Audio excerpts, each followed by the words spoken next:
ನಮಸ್ಕಾರ. ಇದೀಗ ತಾನೇ ಬಂದಿರುವ ಮುಖ್ಯವಾದ ಮಾಹಿತಿಗಳು. ಬೆಂಗಳೂರು ಬಿಟ್ಟು 40 ಕಿಲೋಮೀಟರ್ ಹೋದರೆ ಸೌದೆ ಸಿಗುತ್ತೆ, ಕಟ್ಟಿಗೆ ಬಳಸಿ ಎಂದು ಆಹಾರ ಸಚಿವ ಕೆಎಚ್ ಮುನಿಯಪ್ಪನವರು ಕರೆ ಕೊಟ್ಟಿದ್ದಾರೆ. LPG ಸಮಸ್ಯೆ ಸದ್ಯಕ್ಕೆ ನಿಲ್ಲುವಂತೆ ಕಾಣುತ್ತಿಲ್ಲ. ಇದೇ ಮಧ್ಯೆ ಬಡ ಮಕ್ಕಳು ಮತ್ತು ರೋಗಿಗಳ ಪಾಲಿನ ಪಾರ್ಲೆಜಿ ಇನ್ನು ಮುಂದೆ ಸಿಗೋದಿಲ್ಲ. LPG ಎಫೆಕ್ಟ್ನಿಂದ ಪಾರ್ಲೆಜಿ ಕೂಡ ಬಂದ್ ಆಗಲಿದೆ. ಎಲ್ಲ ಮಾಹಿತಿಗಳು ಬಂದಿವೆ ಸ್ನೇಹಿತರೆ. ಇನ್ನು APL ಪಡಿತರ ಚೀಟಿದಾರರಿಗೂ ಅಕ್ಕಿ ಜೊತೆಗೆ ಉಚಿತ ವೈದ್ಯಕೀಯ ಸೌಲಭ್ಯ ಕಲ್ಪಿಸುವಂತೆ ವಿಧಾನಸಭೆಯಲ್ಲಿ ಕೆ ಗೋಪಾಲಯ್ಯವರು ಸರ್ಕಾರಕ್ಕೆ ಆಗ್ರಹ ಮಾಡಿದ್ದಾರೆ. ಮತ್ತೊಂದೆಡೆಯಲ್ಲಿ ಪಂಚ ಗ್ಯಾರಂಟಿ ಯೋಜನೆಗಳಿಂದ ಮಹಿಳಾ ಸಬಲೀಕರಣವಾಗ್ತಾ ಇದೆ ಎಂದು ಲಕ್ಷ್ಮಿ ಹೆಬ್ಬಾಳ್ಕರ್ ಅವರು ಘೋಷಣೆ ಮಾಡಿದ್ದಾರೆ. ನೀವು ಕೂಡ ಗೃಹಲಕ್ಷ್ಮಿ ಯೋಜನೆ ಫಲಾನುಭವಿಗಳಾಗಿದ್ದರೆ ವಿಡಿಯೋ ಪೂರ್ತಿಯಾಗಿ ನೋಡಿ. ಇನ್ನು ಸಾರ್ವಜನಿಕರಿಗೆ ಮುಖ್ಯವಾದ ಮಾಹಿತಿ, ಸೇವಾ ಸಿಂಧು ಪೋರ್ಟಲ್ನಲ್ಲಿ ಏನೆಲ್ಲ ಸೌಲಭ್ಯಗಳು ಸಿಗುತ್ತೆ ಎಂಬ ಕುರಿತಂತೆ ಮಾಹಿತಿ ಕೂಡ ನೋಡೋಣ. ಇನ್ನು ರೈತರಿಗೆ ಸಾಲ ಮನ್ನಾ ಕುರಿತಂತೆ ಕೇಂದ್ರದ ಸಚಿವೆ ನಿರ್ಮಲಾ ಸೀತಾರಾಮನ್ ಅವರ ಹೇಳಿಕೆ, ರೈತರಿಗೆ ಮುಖ್ಯವಾದ ಮಾಹಿತಿ, ಎಲ್ಲ ಸುದ್ದಿ ಡೀಟೇಲ್ ಆಗಿ ನೋಡೋಕ್ಕಿಂತ ಮೊದಲು ನೀವು ನಮ್ಮ ಚಾನಲ್ಗೆ ಮೊದಲು ಬಾರಿ ಭೇಟಿ ಕೊಡ್ತಿದ್ರೆ ಸುದ್ದಿ ಸಮಯ ಯೂಟ್ಯೂಬ್ ಚಾನಲ್ಗೆ ಸಬ್ಸ್ಕ್ರೈಬ್ ಮಾಡ್ಕೊಳ್ಳಿ. ಇದರಿಂದ ನಾವು ಹಾಕುವ ರಾಜ್ಯದ ಎಲ್ಲ ಮುಖ್ಯವಾದ ಮಾಹಿತಿಗಳು ನಿಮಗೆ ಸಿಗುತ್ತವೆ. ಹಾಗಾಗಿ ವಿಡಿಯೋಗೆ ಲೈಕ್ ಮಾಡ್ತಾ ವಿಡಿಯೋನ ಪೂರ್ತಿಯಾಗಿ ನೋಡಿ. ಬನ್ನಿ ಸ್ನೇಹಿತರೆ, ಎಲ್ಲ ಮಾಹಿತಿಗಳನ್ನು ಡೀಟೇಲ್ ಆಗಿ ನೋಡೋಣ. ಇದೀಗ ಇರಾನ್, ಇಸ್ರೇಲ್ ಮತ್ತು ಅಮೆರಿಕ ನಡುವಿನ ಯುದ್ಧವು 30ನೇ ದಿನಕ್ಕೆ ಕಾಲಿಟ್ಟಿದ್ದು, ಇತ್ತ ಕರ್ನಾಟಕದಲ್ಲಿ ಸಮರದ ಎಫೆಕ್ಟು ಮುಂದುವರೆದಿದೆ. ಹೌದು ಸ್ನೇಹಿತರೆ, ಅಡುಗೆ ಅನಿಲ ಅಭಾವ ಕೂಡ ಮುಂದುವರೆದಿದೆ. ವಾಣಿಜ್ಯ ಸಿಲಿಂಡರ್ ಸಿಗದೆ ಹೋಟೆಲ್, ಕೈಗಾರಿಕೆಗಳು ಕೂಡ ತಂಡ ಹೊಡೆದಿವೆ.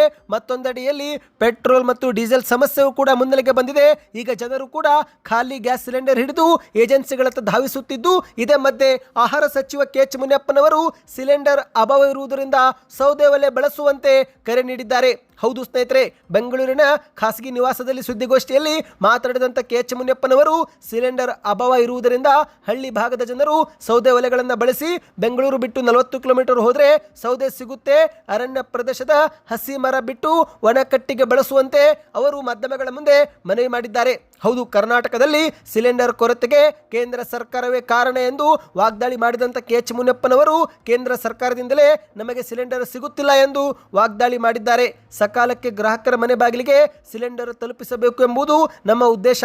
ಸಿಲಿಂಡರ್ಗಾಗಿ ಯಾರು ಕೂಡ ಕ್ಯೂನಲ್ಲಿ ನಿಲ್ಲಬಾರದು. ನೀವು ಬುಕ್ಕಿಂಗ್ ಮಾಡಿದರೆ ನಿಮ್ಮ ಮನೆಗೆ ಸಿಲಿಂಡರ್ ಬರುತ್ತೆ. ಇನ್ನು ಕೇಂದ್ರ ಸರ್ಕಾರ ಗ್ಯಾಸ್ ಪೂರೈಸಲು ಕೂಡ ಪ್ರಯತ್ನ ಮಾಡ್ತಾ ಇದೆ.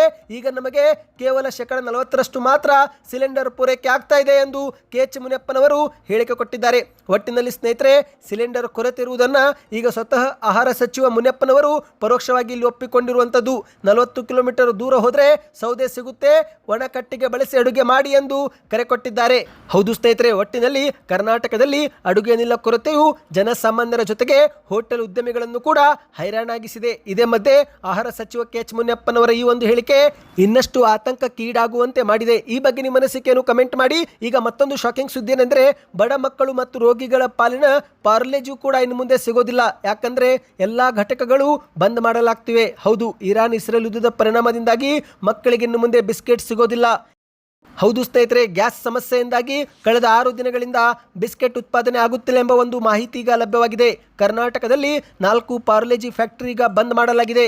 ಸದ್ಯ ಏನು ದಾಸ್ತಾನು ಇದೆ ಅದನ್ನೇ ರವಾನಿಸಲಾಗುತ್ತಿದ್ದು, ಮುಂಬರುವ ದಿನಗಳಲ್ಲಿ ಬಿಸ್ಕೆಟ್ ಅಭಾವ ಎದುರಾಗುವ ಆತಂಕ ಸೃಷ್ಟಿಯಾಗಿದೆ.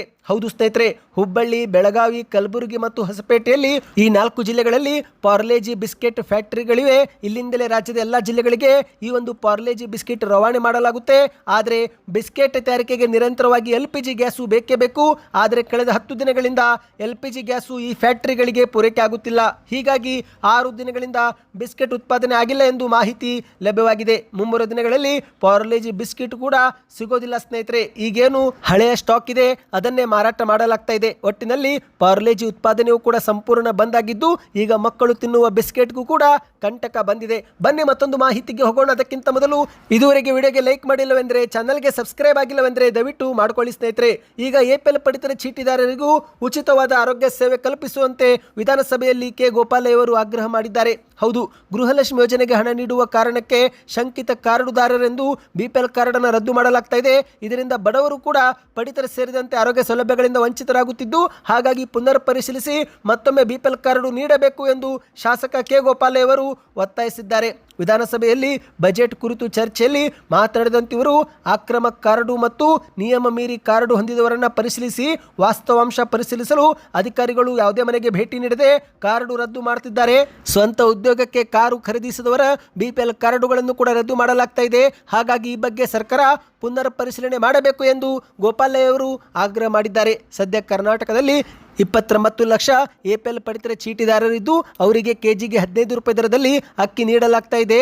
ಈ ಸರ್ಕಾರ ಬಂದ ಮೇಲೆ ಅಕ್ಕಿ ಕೊಡುವುದನ್ನು ಕೂಡ ನಿಲ್ಲಿಸಿದ್ದು, ಹಾಗಾಗಿ ಎಪಿಎಲ್ ಪಡಿತರ ಚೀಟಿದಾರರಿಗೆ ಅಕ್ಕಿ ಜೊತೆಗೆ ಉಚಿತ ವೈದ್ಯಕೀಯ ಸೇವೆ ಕಲ್ಪಿಸಲು ಸರ್ಕಾರ ಕ್ರಮ ವಹಿಸಬೇಕು ಎಂದು ಮನವಿ ಮಾಡಿದ್ದಾರೆ. ಕಾಂಗ್ರೆಸ್ ಸರ್ಕಾರ ಚುನಾವಣೆ ವೇಳೆ ಘೋಷಣೆ ಮಾಡಿದಂತೆ ಪ್ರತಿ ಕುಟುಂಬಕ್ಕೆ 10 ಕೆಜಿ ಅಕ್ಕಿ ನೀಡಬೇಕು. ಆದರೆ ಈಗ ಕೊಡುತ್ತಿರುವ 5 ಕೆಜಿ ಅಕ್ಕಿಯನ್ನು ಕೂಡ ಸಮಯಕ್ಕೆ ಸರಿಯಾಗಿ ಇವರು ಕೊಡುತ್ತಿಲ್ಲ ಎಂದು ವಿಧಾನಸಭೆಯಲ್ಲಿ ಆಕ್ರೋಶ ವ್ಯಕ್ತಪಡಿಸಿದ್ದಾರೆ. ಬನ್ನಿ ಸ್ನೇಹಿತರೆ, ಮತ್ತೊಂದು ಮಾಹಿತಿಗೆ ಹೋಗೋಣ. ನೀವು ಕೂಡ ಗೃಹಲಕ್ಷ್ಮಿ ಯೋಜನೆ ಫಲಾನುಭವಿಗಳಾಗಿದ್ದರೆ ಮಾರ್ಚ್ ತಿಂಗಳಲ್ಲಿ ನಿಮ್ಮ ಬ್ಯಾಂಕ್ ಖಾತೆಗೆ ಎಷ್ಟು ಕಂತು ಜಮಾ ಆಯಿತು ಕಮೆಂಟ್ ಮಾಡಿ. ಯಾಕಂದರೆ ಜನವರಿ ತಿಂಗಳಿನಿಂದ ಮಾರ್ಚ್ವರೆಗೆ ಸರ್ಕಾರ 4 ಕಂತುಗಳನ್ನು ಜಮೆ ಮಾಡಿದೆ. ಇನ್ನು ಇದೇ ಮಧ್ಯೆ ಪಂಚ ಗ್ಯಾರಂಟಿಗಳಿಂದ ಮಹಿಳಾ ಸಬಲೀಕರಣವಾಗ್ತಾ ಇದೆ ಎಂದು ಲಕ್ಷ್ಮೀ ಹೆಬ್ಬಾಳ್ಕರ್ ಅವರು ಬೆಂಗಳೂರಲ್ಲಿ ಮಾತನಾಡಿದ್ದಾರೆ. ಹೌದು, ಮಹಿಳೆಯರನ್ನು ಸಬಲೀಕರಣ ಮಾಡುವ ಕೆಲಸ ನಮ್ಮ ಸರ್ಕಾರ ಪ್ರಾಮಾಣಿಕವಾಗಿ ಮಾಡ್ತಾ ಇದೆ. ಮಹಿಳೆಯು ಸ್ವಾಭಿಮಾನದಿಂದ ಬದುಕಲಿ ಎಂಬ ಉದ್ದೇಶಕ್ಕೆ ಗೃಹಲಕ್ಷ್ಮಿ ಮತ್ತು ಉಚಿತ ಬಸ್ ಯೋಜನೆ ಜಾರಿಗೆ ತಂದಿದ್ದೇವೆ ಎಂದು ಲಕ್ಷ್ಮೀ ಹೆಬ್ಬಾಳ್ಕರ್ ಅವರು ಹೇಳಿಕೆ ಕೊಟ್ಟಿದ್ದಾರೆ. ಹೌದು ಸ್ನೇಹಿತರೆ, ಬೆಂಗಳೂರಿನ ಬಸವೇಶ್ವರ ಭವನದಲ್ಲಿ ಕಾಂಗ್ರೆಸ್ ಮುಖಂಡರಾದ ನಾರಾಯಣಸ್ವಾಮಿ ಅವರ ಹುಟ್ಟುಹಬ್ಬದ ಅಂಗವಾಗಿ ಏರ್ಪಡಿಸಲಾಗಿದ್ದಂಥ 208 ಮಹಿಳೆಯರಿಗೆ ಸೀಮಂತ ಕಾರ್ಯಕ್ರಮ ಮತ್ತು ಉಚಿತ ಆರೋಗ್ಯ ತಪಾಸಣೆ, ರಕ್ತದಾನ ಶಿಬಿರ ಹಾಗೂ ಶಸ್ತ್ರಚಿಕಿತ್ಸಾ ಶಿಬಿರ ಉದ್ಘಾಟಿಸಿ ಲಕ್ಷ್ಮೀ ಹೆಬ್ಬಾಳ್ಕರ್ ಅವರು ಮಾತನಾಡಿದ್ದಾರೆ. ಮಹಿಳೆ ಸ್ವತಂತ್ರವಾಗಿ ನಿರ್ಧಾರ ತೆಗೆದುಕೊಳ್ಳುವ ಮಟ್ಟಿಗೆ ಎಂದು ಬೆಳೆದಿದ್ದಾಳೆ ಎಂದು ಲಕ್ಷ್ಮೀ ಹೆಬ್ಬಾಳ್ಕರ್ ಅವರು ಹೇಳಿಕೆ ಕೊಟ್ಟಿದ್ದಾರೆ. ಇದೇ ವೇಳೆ ಗರ್ಭಿಣಿ ಮಹಿಳೆಯರಿಗೆ ಸಮಾಜದಲ್ಲಿ ಉನ್ನತ ಸ್ಥಾನಕ್ಕೇರುವಂತಹ ಉತ್ತಮ ಆರೋಗ್ಯದ ಮಗುವಿಗೆ ನೀವು ಜನ್ಮ ನೀಡಿ ಎಂದು ಲಕ್ಷ್ಮೀ ಹೆಬ್ಬಾಳ್ಕರ್ ಅವರು ಹಾರೈಸಿದ್ದಾರೆ. ಮಹಿಳೆ ಗರ್ಭಿಣಿಯಾದ ಬಳಿಕ ಹುಟ್ಟುವ ಮಗುವಿಗೆ 6 ವರ್ಷದವರೆಗೂ ಇನ್ನು ಮುಂದೆ ಸರ್ಕಾರವೇ ಜವಾಬ್ದಾರಿ ತೆಗೆದುಕೊಳ್ಳುತ್ತದೆ. ಗರ್ಭಿಣಿ ಹಾಗೂ ಮಗುವಿಗೆ ಪೌಷ್ಟಿಕ ಆಹಾರ ಕೂಡ ನಮ್ಮ ಸರ್ಕಾರ ನೀಡ್ತಾ ಇದೆ ಎಂದು ಲಕ್ಷ್ಮೀ ಹೆಬ್ಬಾಳ್ಕರ್ ಅವರು ಹೇಳಿಕೆಯನ್ನು ಕೊಟ್ಟಿದ್ದಾರೆ. ಸ್ನೇಹಿತರೆ, ಇನ್ನು ನೀವು ಕೂಡ ಗೃಹಲಕ್ಷ್ಮಿ ಯೋಜನೆ ಫಲಾನುಭವಿಗಳಾಗಿದ್ದರೆ ದಯವಿಟ್ಟು ಕಮೆಂಟ್ ಮಾಡಿ ಸ್ನೇಹಿತರೆ. ನಿಮ್ಮ ಬ್ಯಾಂಕ್ ಖಾತೆಗೆ ಹಣ ಜಮೆ ಆಗ್ತಾ ಇದೆಯಾ ಕಮೆಂಟ್ ಮಾಡಿ ತಿಳಿಸಿ. ಬನ್ನಿ ಇದೀಗ ಮತ್ತೊಂದು ಮುಖ್ಯವಾದ ಮಾಹಿತಿಗೆ ಹೋಗೋಣ. ಇಂದಿನ ಡಿಜಿಟಲ್ ಯುಗದಲ್ಲಿ ನಾಗರಿಕರು ಸರ್ಕಾರಿ ಕೆಲಸಗಳಿಗಾಗಿ ಕಚೇರಿಯಿಂದ ಕಚೇರಿಗೆ ಅಲಿಯುವ ಸಂಪ್ರದಾಯಕ್ಕೆ ಕರ್ನಾಟಕ ಸರ್ಕಾರ ಬ್ರೇಕ್ ಹಾಕಿದೆ. ಯಾಕಂದರೆ ಎಲ್ಲ ಕೆಲಸಗಳು ಈಗ ಸೇವಾ ಸಿಂಧು ಪೋರ್ಟಲ್ ಮೂಲಕವೇ ಸುಲಭವಾಗಿ ಆಗುತ್ತಿವೆ. ಹೌದು, ರಾಜ್ಯದ ಜನಸಾಮಾನ್ಯರಿಗೆ ಸೇವಾ ಸಿಂಧು ಪೋರ್ಟಲ್ ಒಂದು ರೀತಿ ಸಂಜೀವಿನಿಯಾಗಿ ಪರಿಣಮಿಸಿದೆ. ಸುಮಾರು 800ಕ್ಕೂ ಅಧಿಕ ಸೇವೆಗಳನ್ನು ಒಂದೇ ಒಂದು ಸೂರಿನಡಿಯಲ್ಲಿ ತರುವ ಮೂಲಕ ಪಾರದರ್ಶಕ ಆಡಳಿತಕ್ಕೆ ಸರ್ಕಾರ ಮುಂದಾಗಿದೆ. ಇದೀಗ ಸ್ನೇಹಿತರೆ, ಸೇವಾ ಸಿಂಧು ಪೋರ್ಟಲ್ ಜಾರಿಗೆ ಮಾಡಲಾಗಿದೆ. ಆದರೆ ಹಲವರಿಗೆ ಏನೆಲ್ಲ ಯೋಜನೆಗಳು ಸಿಗುತ್ತೆ ಎಂಬ ಮಾಹಿತಿನೇ ಇಲ್ಲ. ಹೌದು, ಮನೆಯಲ್ಲೇ ಕುಳಿತು ಕೂಡ ಅರ್ಜಿ ಸಲ್ಲಿಕೆ ಮಾಡಬಹುದು ಅಥವಾ ಹತ್ತಿರದ ಕಂಪ್ಯೂಟರ್ ಶಾಪ್ಗೂ ಭೇಟಿ ಕೊಟ್ಟು ಮಾಹಿತಿಯನ್ನು ನೀವು ಪಡೆದುಕೊಳ್ಳಬಹುದು. ಈಗ ನೀವು ಸ್ಕ್ರೀನ್ ಮೇಲೆ ಒಂದು ಪೋಸ್ಟ್ ಅನ್ನು ನೋಡ್ತಿರಬಹುದು. ಸೇವಾ ಸಿಂಧು ಪೋರ್ಟಲ್ನಲ್ಲಿ ಸಿಗುವ ಸೇವೆಗಳ ಮಾಹಿತಿ ಇದಾಗಿದೆ. ಮೊದಲಿಗೆ ಪಂಚ ಗ್ಯಾರಂಟಿ ಯೋಜನೆಗಳು. ಗೃಹ ಜ್ಯೋತಿ 200 ಯೂನಿಟ್ ಉಚಿತ ವಿದ್ಯುತ್ ಸಿಗುತ್ತೆ. ಗೃಹಲಕ್ಷ್ಮಿ ಪ್ರತಿ ಮನೆ ಯಜಮಾನಿಗೆ 2,000 ರೂಪಾಯಿ ಧನ ಸಹಾಯ. ಯುವ ನಿಧಿ ನಿರುದ್ಯೋಗಿ ಪದವೀಧರ ಡಿಪ್ಲೊಮಾ ಅಭ್ಯರ್ಥಿಗಳ ಮಾಸಿಕ ಭತ್ಯೆಗೆ ಅರ್ಜಿ ಸಲ್ಲಿಕೆ ಮಾಡಬಹುದು. ಇನ್ನು ಕಂದಾಯ ಇಲಾಖೆ ಸೇವೆ ಪ್ರಮಾಣ ಪತ್ರ ಅಂದರೆ ಜಾತಿ ಆದಾಯ ಪ್ರಮಾಣ ಪತ್ರ, ವಾಸಸ್ಥಳ ದೃಢೀಕರಣ ಪತ್ರಕ್ಕೆ ಅರ್ಜಿ ನೀವು ಪಡೆದುಕೊಳ್ಳಬಹುದು. ಪರಿಹಾರ ಧನ ಅಂದರೆ ಅತಿವೃಷ್ಟಿ, ಬರ ಮತ್ತು ಬೆಳೆಹಾನಿ ಪರಿಹಾರಕ್ಕೆ ಅರ್ಜಿ ಸಲ್ಲಿಕೆ ಮಾಡಲು ಸೇವಾ ಸಿಂಧು ಪೋರ್ಟಲ್ ಸಹಾಯಕವಾಗುತ್ತೆ. ಸಾಮಾಜಿಕ ಭದ್ರತೆ ಅಂದರೆ ಸಂಧ್ಯಾ ಸುರಕ್ಷಾ, ವಿಧವಾ ವೇತನ, ಪಿಂಚಣಿ ಮತ್ತು ಅಂಗವಿಕಲ ವೇತನಕ್ಕೂ ಕೂಡ ನೀವು ಇಲ್ಲಿ ಅರ್ಜಿ ಹಾಕಬಹುದು. ಇನ್ನು ಸಾರಿಗೆ ಇಲಾಖೆ ಸೇವೆಗಳು. ಲೈಸೆನ್ಸ್ ಸ್ನೇಹಿತರೆ, ಲರ್ನರ್ಸ್ ಮತ್ತು ಖಾಯಂ ಡ್ರೈವಿಂಗ್ ಲೈಸೆನ್ಸ್ಗೆ ಅರ್ಜಿ ಹಾಕಬಹುದು. ನವೀಕರಣವು ಕೂಡ ಮಾಡಿಕೊಳ್ಳಬಹುದು. ವಾಹನ ಸೇವೆಗಳಿಗೆ ಅಂದರೆ ಮಾಲೀಕತ್ವ ವರ್ಗಾವಣೆ ಮತ್ತು ವಿಳಾಸ ಬದಲಾವಣೆಗೂ ಇಲ್ಲಿ ನೀವು ಅರ್ಜಿ ಹಾಕಬಹುದು.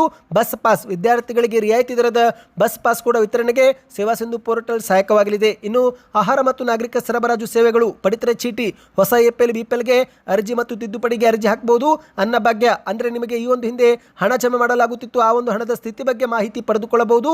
ಇನ್ನು ಪೊಲೀಸ್ ಇಲಾಖೆ ಸೇವೆಗಳು. ದೃಢೀಕರಣ ಪತ್ರ ಅಂದರೆ ಚಾರಿತ್ರ್ಯ ಪ್ರಮಾಣ ಪತ್ರ, ಕಳೆದು ಹೋದ ವಸ್ತುಗಳ ವರದಿ ಬಗ್ಗೆ ನೀವು ಇಲ್ಲಿ ಮಾಹಿತಿ ಪಡೆದುಕೊಳ್ಳಬಹುದು. ನೋಂದಣಿ ಮತ್ತು ಮುದ್ರಾಂಕ ಸೇವೆ ಅಂದರೆ ಆಸ್ತಿ ದಾಖಲೆಗಳು ಸ್ನೇಹಿತರೆ. ಋಣಭಾರ ಪ್ರಮಾಣ ಪತ್ರ, ಇಸಿ ಮತ್ತು ಸಿಸಿ ಬಗ್ಗೆ ಇಲ್ಲಿ ನೀವು ಅರ್ಜಿ ಹಾಕಿ ಮಾಹಿತಿ ಪಡೆದುಕೊಳ್ಳಬಹುದು. ಆರೋಗ್ಯ ಮತ್ತು ಕಾರ್ಮಿಕ ಕಾರ್ಡು ಅಂದರೆ ಸ್ನೇಹಿತರೆ ಆಯುಷ್ಮಾನ್ ಭಾರತ್ ಆರೋಗ್ಯ ಕಾರ್ಡು, ಆರೋಗ್ಯ ಕರ್ನಾಟಕ ಕಾರ್ಡು ಮತ್ತು ಕಾರ್ಮಿಕ ಕಾರ್ಡು ಸೇರಿ ಶೈಕ್ಷಣಿಕ ಸಹಾಯಧನ ಪಡೆದುಕೊಳ್ಳಲು ಇಲ್ಲಿ ನೀವು ಅರ್ಜಿ ಸಲ್ಲಿಕೆ ಮಾಡಬಹುದು. ಸೇವಾ ಸಿಂಧು ಪೋರ್ಟಲ್ ಬಗ್ಗೆ ನಿಮಗೆ ಒಂದು ಇನ್ನಷ್ಟು ಮಾಹಿತಿ ಬೇಕಂದ್ರೆ ಕಮೆಂಟ್ನಲ್ಲಿ ಸೇವಾ ಸಿಂಧು ಎಂದು ಕಮೆಂಟ್ ಮಾಡಿ. ಬನ್ನಿ ಮತ್ತೊಂದು ಮಾಹಿತಿಗೆ ಹೋಗೋಣ.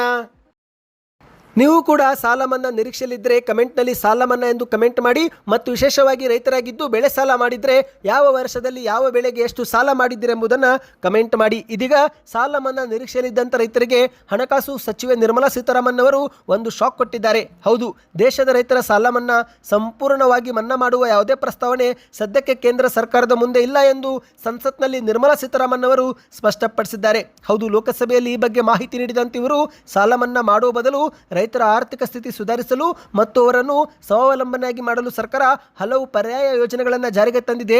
ಕಿಸಾನ್ ಕ್ರೆಡಿಟ್ ಕಾರ್ಡ್ ಮೂಲಕ ರೈತರಿಗೆ ಸಕಾಲದಲ್ಲಿ ಮತ್ತು ಸಮರ್ಪಕವಾಗಿ ಸಾಲ ಸೌಲಭ್ಯನ ಒದಗಿಸುತ್ತಿದ್ದೇವೆ. ಬಡ್ಡಿ ರಿಯಾಯಿತಿ ಕೊಡ್ತಾ ಇದ್ದೇವೆ. ರೈತರು ಮಾಡುವಂತಹ ಬೆಳೆ ಸಾಲದಲ್ಲಿ ರಿಯಾಯಿತಿ ಬಡ್ಡಿ ನಾವು ನೀಡುತ್ತಿದ್ದೇವೆ. ಸಾಲವನ್ನು ನಿಗದಿತ ಸಮಯದಲ್ಲಿ ಮರುಪಾವತಿ ಮಾಡುವ ರೈತರಿಗೆ ಹೆಚ್ಚಿನ ಪ್ರೋತ್ಸಾಹ ಧನವನ್ನು ಕೂಡ ನೀಡುತ್ತಿದ್ದೇವೆ.